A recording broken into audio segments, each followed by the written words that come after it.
আহ, সত্যি এই যে মিডিয়া থেকে যা শুনতে পেয়েছি গতকাল, এবং কিছু ছাত্রছাত্রীরাও ফোন করেছে রাত্রিবেলায়, যে ত্রিপুরা মধ্যশিক্ষা পর্ষদের যিনি প্রেসিডেন্ট, উনি 3 দিন আগে যা বয়ানটা দিয়েছেন, বলেছেন যে বাংলা এবং রোমান হরফে ককবরক বিষয়টা লেখা যাবে, এবং যে বিষয়টাতে নিয়ে বহু আলোচনা চলছিল, এটা প্রায় সমাধানের দিকে চলে গেছে।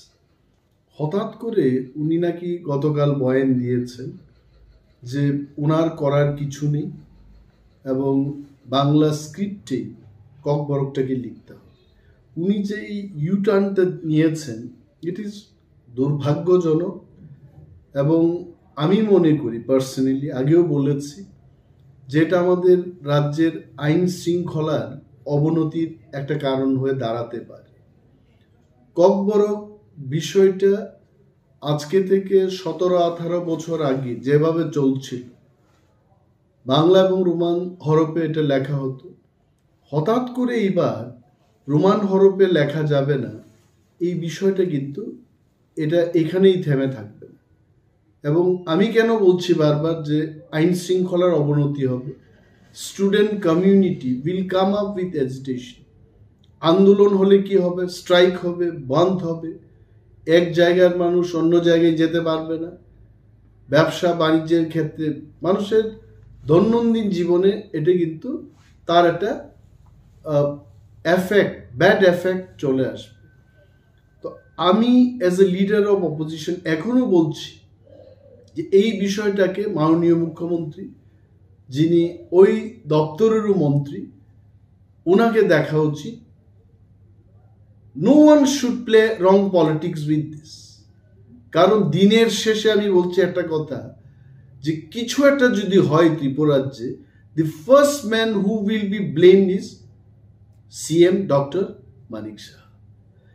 কে কাকে কি সাজেশন দিয়েছে, কার সাজেশনে এটা হচ্ছে, বোর্ড প্রেসিডেন্ট 3 দিন আগে যেটা বলেছে যে ককবরকটাকে রোমান হরফেও লেখা যাবে, বাংলায়ও লেখা যাবে, এই লোকটা হুট করে 3 দিনের পর এই ধরনের বয়ান নিয়ে আসবেন। I am sure something is being played behind the curtain, কিছু একটা চলছে। কিন্তু আন্দোলনের পরিণতি এবং আইন শৃঙ্খলার অবনতির কারণ, এই দায়ভারটা কার কার ঘাড়ে চাপবে, এটা তার জন্য কিন্তু সরকার এবং মাননীয় মুখ্যমন্ত্রী দায়ী থাকবে। আমার মনে হয় it is my suggestion to the government, my humble suggestion. আমি গভর্নমেন্টকে, আমি সেই ব্যক্তি নই যে গভর্নমেন্টকে সঠিক বা সাংঘাতিক কিছু পরামর্শ দিতে পারবো, কিন্তু আমার মনে হচ্ছে যে মাননীয় মুখ্যমন্ত্রী এই বিষয়টাকে গুরুত্ব দিয়ে দেখে যেভাবে আগে চলতো ওইভাবেই করলে পরে কিন্তু ভালো হবে। প্রথম ব্যাপার হচ্ছে যেটা আপনি জিজ্ঞেস করেছেন, যে আমাদের এখানে কোনো ইনফ্রাস্ট্রাকচার নেই। এই ব্যাপারে কিন্তু আমি আগেও বলেছি, 17 বছর ধরে রোমান স্ক্রিপ্টে যারা লিখছে তাদের পেপার কারেকশন হচ্ছে। তাহলে ওই টিচাররা কোথা থেকে আসলো তখন? এই 17 বছরের যে ধারাবাহিকতা, এটাই প্রমাণ করছে যে আমাদের কাছে ইনফ্রাস্ট্রাকচার রয়েছে।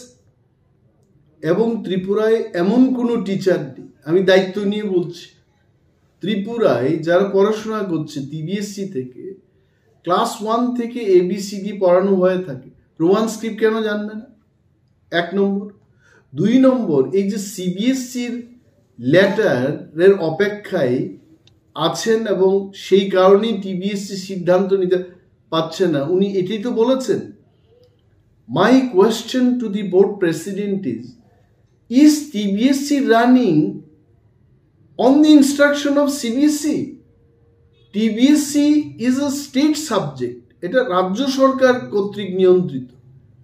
এবং যদিও শিক্ষার ব্যাপারটা, এটা not only state matter, not only central গভর্নমেন্টের ম্যাটার, এটা কনকারেন্ট লিস্ট, অর্থাৎ রাজ্য সরকার এবং কেন্দ্রীয় সরকার শিক্ষানীতি তৈরি করে থাকে।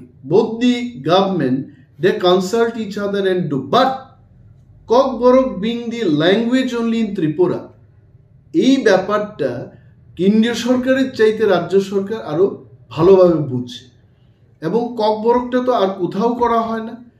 টিবিএসসির স্বতন্ত্রতা এবং তার সিদ্ধান্ত নেওয়ার ক্ষমতা রয়েছে বলেই 17 বছর 18 বছর ধরে এই ককবরক সাবজেক্টটা বাংলা এবং রোমান স্ক্রিপ্টে লিখে আসছে ছাত্রছাত্রীরা। তাহলে কেন সভাপতি বলবেন যে এই বিষয়টার জন্য সিবিএসসির চিঠির উত্তরের অপেক্ষায় থাকবেন? It is absolutely baseless. আমি আবারও বলছি যে মাননীয় মুখ্যমন্ত্রী, যিনি দপ্তরের ভারপ্রাপ্ত মন্ত্রী, আজকে রাজ্যে যদি আন্দোলন হয় এটাকে নিয়ে, জনজীবন হেস্তনেস্ত হতে পারে আমি বলছি। আর যদি হয়, if anything goes wrong in this state, who will be responsible for this? CM এবং যারাই ওনাকে সাজেশন দিচ্ছে। I don't know, everything was all right 3 days before. সম্পূর্ণ people started welcoming, appreciating the government, appreciating the honourable CM.